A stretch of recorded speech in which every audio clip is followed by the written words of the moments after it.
म्हणजे बांधून. आणि ह्यांना जर कधी असं बाहेर काढायचं म्हणलं तर जात ना बाहेर. हा ना, जास्त बांधून ठेवल्यामुळे काही अडचण जाणवती का? जाणून घे मग ते लाल पडते म्हणजे आजारी पडतात बांधून सारखे. आजारी पडतात अशा लाल होत्यात, म्हणजे यांना ऊन पण लागणं गरजेचं आहे. जय शिवराय पशुपालक मित्रांनो, तुमचा भाऊ आज तुम्हाला दाखवणार आहे येरवड्यामधील म्हशींचं डेअरी फार्म.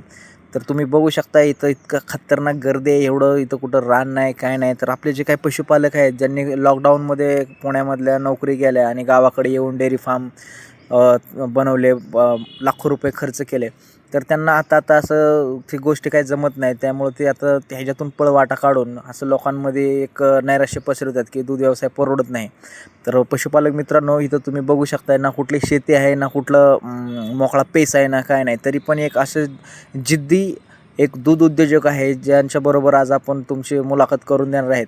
की पशुपालक मित्रांनो, एक गोष्ट तर इथं एक लक्षात आली की पुण्यामधल्या पुरीच गोऱ्या नाहीत, तर पुण्यामधल्या म्हशीसुद्धा गोऱ्या आहेत.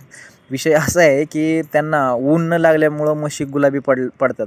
त्या म्हशींना फिरायलासुद्धा जागा नाही, तरीसुद्धा त्यांनी एवढं आवडीने असं आणि जिद्दीने डेअरी फार्म आपला केलेला आहे. त्यांची स्वतःचीच एक डेअरी आहे आणि मिल्क अँड मिल्क प्रोडक्ट ते स्वतःच सेल करतात.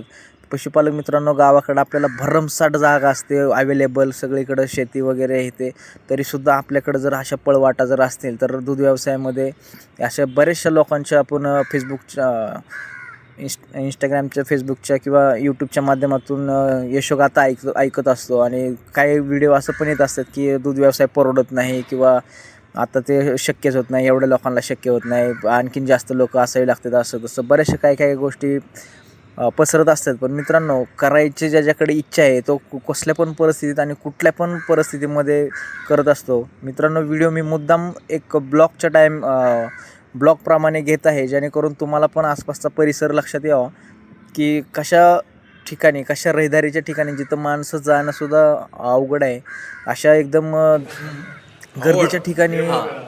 तर किती वर्ष झालं म्हणलं तुम्ही चालू केलं आहे? आजोबांच्या काळापासून? बऱ्याच वर्षांपासून. अच्छा. डेलीचं दिवसाचं किती आहे दूध कलेक्शन? काय आमचं 300 लिटर आहे. 300 लिटर. म्हणजे आसपास सगळे रतीबांच्या ह्याच्यात रतीब डेअरी आमची, डेअरी प्रॉडक्ट आहे ते सगळं. ओकेच. तर मित्रांनो बघा, असा व्यवस्थित असा एक फार्म आहे. आणि यांना चाऱ्यामध्ये काय काय देतात दादा?